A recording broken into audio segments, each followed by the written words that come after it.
जय श्री कृष्णा।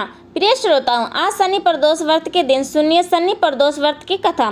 प्रदोष स्त्रोत पाठ और आरती। हिंदू धार्मिक शास्त्रों में शनि प्रदोष का विशेष महत्व है, क्योंकि शनि देव भगवान शिव के परम भक्त थे और प्रदोष व्रत का यह संयोजन पवित्र और विशेष है। जो लोग शनि दोष से पीड़ित हैं, उन्हें उसके बुरे प्रभाव से मुक्ति पाने के लिए शनि प्रदोष का व्रत पालन करके व्रत कथा अवश्य ही पढ़नी चाहिए या सुननी चाहिए। साथ ही इस दिन भगवान शिव के साथ साथ शनि देव की पूजा करके शनि देव का आशीर्वाद भी लेना चाहिए। शनि प्रदोष व्रत रखने वाले भक्तों को कुंडली में चल रही शनि की महादशा में मुक्ति मिलती है और सुख, शांति और समृद्धि की प्राप्ति होती है। साथ ही अनेक सभी प्रकार के भय और कष्ट भी दूर हो जाते हैं। शनि प्रदोष व्रत की पौराणिक कथा के अनुसार एक बार की बात है, एक नगर में एक सेठ जी रहते थे। सेठ जी घर के में हर प्रकार की सुख सुविधाएं थी, उनके पास अपार धन संपत्ति थी, लेकिन उन्हें एक ही दुख था कि उनकी कोई संतान नहीं थी। इसी कारण सेठ और सेठानी दुखी रहते थे। उन्होंने संतान प्राप्ति के लिए कई उपाय किए, व्रत उपवास रखे, लेकिन सफलता नहीं मिली।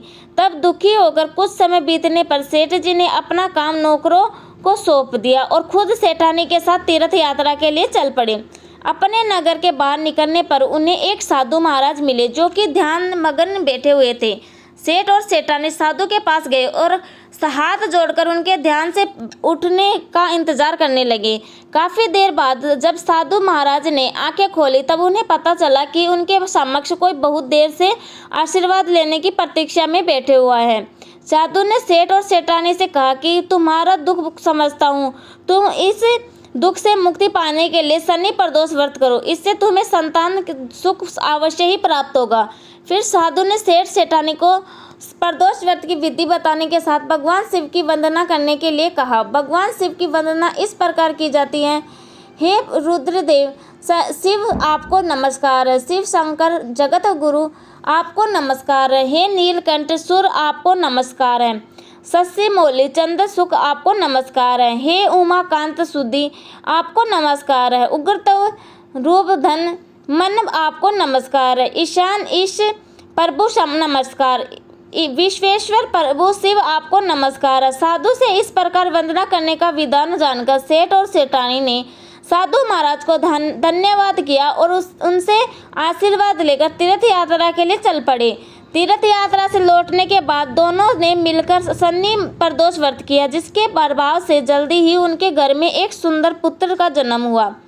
इस प्रकार शनि प्रदोष व्रत रखने से सेठ सेठानी का घर खुशियों से भर गया।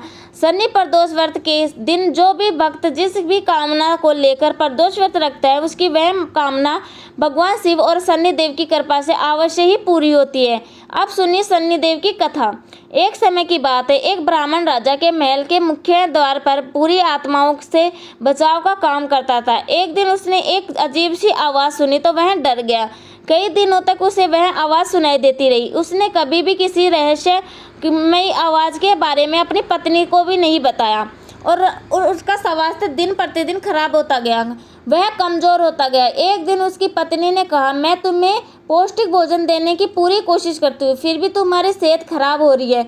तुम्हें क्या हुआ है? कुछ समय तक तो वह चुप रहा। फिर उसकी पत्नी ने उसे बहुत समझाया कि उसे अपने मन की बात बता देनी चाहिए, ताकि जो तनाव इतने दिनों से उसे मिल रहा है, उससे छुटकारा पाया जा सके, कोई उपाय सोचा जा सके। ब्राह्मण ने कहा, मुझे हर शनिवार एक अजीब सी आवाज़ सुनाई देती है और वह आवाज़ कहती है कि वह हमारे राजा को कष्ट देना चाहती हैं और उस कष्ट की अवधि 7 साल, 2.5 साल या 2.5 महीने, 2.5 दिन या कम से कम 2.5 पैर यानी 7 घंटे होगी।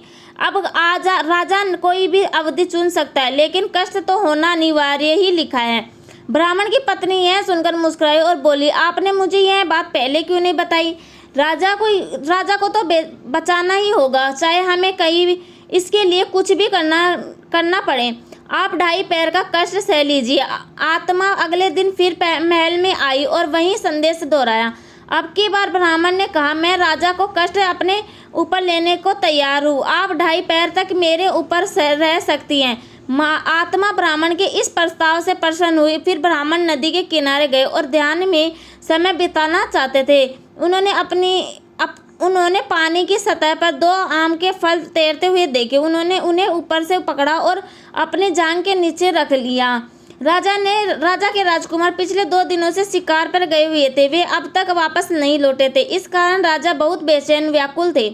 उन्होंने राजकुमारों को खोजने के लिए अपने दूतों को अलग अलग दिशाओं में भेजा।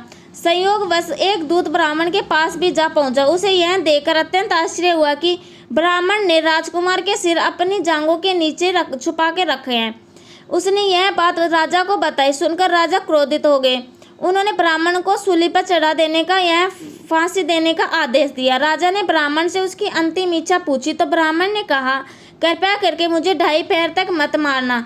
राजा ब्राह्मण की यह बात मान गया। निर्धारित समय समाप्त होने पर ब्राह्मण के अंत की उसे राजा सजा देने की व्यवस्था की गई। ब्राह्मण का सर गर्म लोहे की तलवार से काटा जाना था। जैसे ही वधकर्ता ने ब्राह्मण पर आक्रमण किया, वह गर्म तलवार टुकड़े टुकड़े हो गई। वधकर्ता ने अब की बार गर्म चांदी की तलवार उठाई और वह तलवार भी ब्राह्मण की गर्दन को छूने से पहले ही टुकड़े टुकड़े हो गए।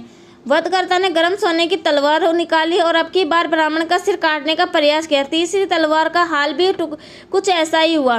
वहां उपस्थित लोग इस चमत्कार को देखकर आश्चर्यचकित रह गए। अचानक वे दोनों राजकुमार भी वहां प्रकट हो गए।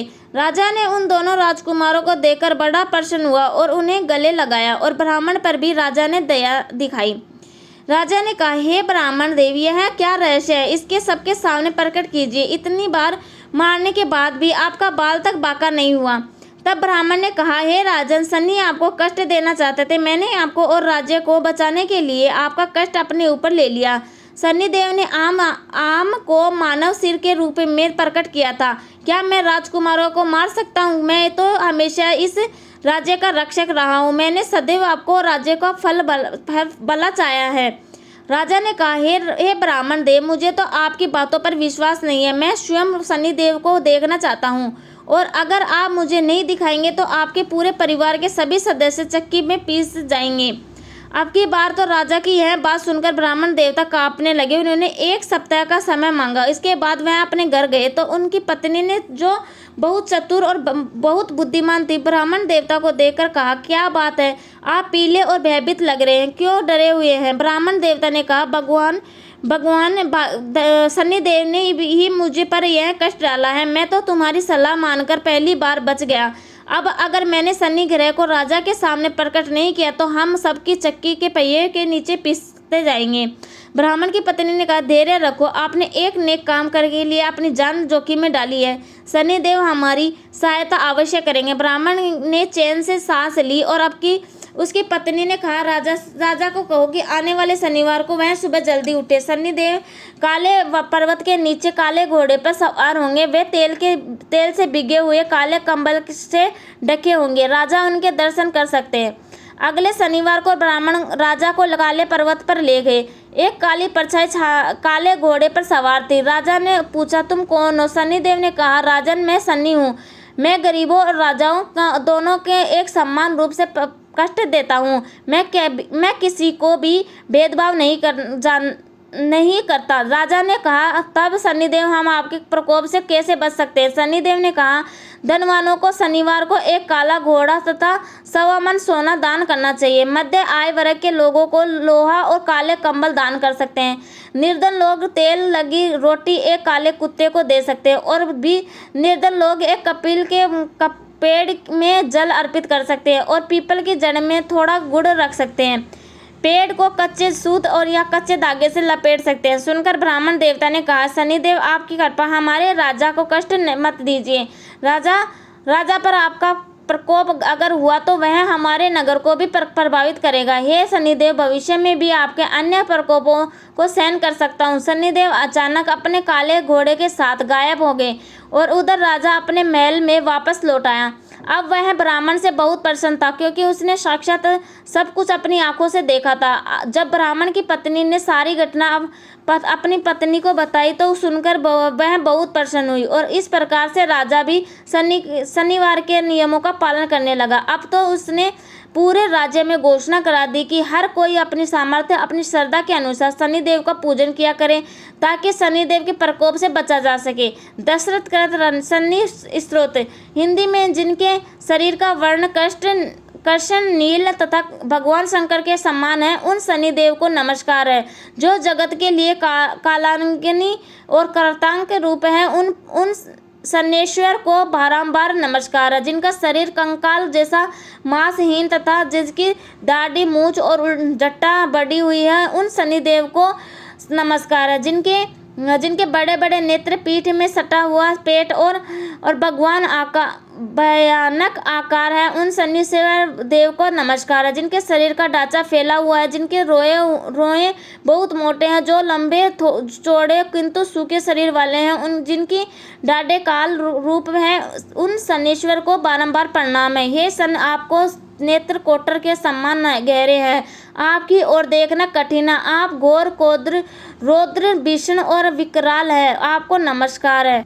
वलिमुख, आप सब कुछ भक्षण करने वाले हैं, आपको नमस्कार है। सूर्य नंदन, भास्कर पुत्र, अभय देने वाले देवता, आपको प्रणाम है। नीचे की ओर दृष्टि रखने वाले शनिदेव, आपको नमस्कार है। संवर्तक, आपको प्रणाम है। मंद गति से चलने वाले शनिश्वर, आपका प्रतीक तलवार के समान है, आपको पुण्य प्रणाम है। आपने तपस्या से अपनी देह को दंग कर दिया है, आप सदा योगाभ्यास में तत्पर, भूख से आतुर और अतृप्त रहते हैं, आपको सदा सर्वदा नमस्कार है। ज्ञान नेत्र, आपको प्रणाम है। काश्यप नंदन सूर्य पुत्र शनिदेव, आपको नमस्कार है। आप संतुष्ट होने पर राज्य दे देते हैं और रुष्ट होने पर उसे तत्काल हार लेते हैं। देवता, असुर, मनुष्य, सिद्ध, विद्याधर और नाग, यह सब आपकी दृष्टि पड़ने पर समूल नष्ट हो जाते हैं। देव, मुझ पर प्रसन्न होइए, मैं वर पाने के योग्य हूँ, आपकी शरण में आया हूँ।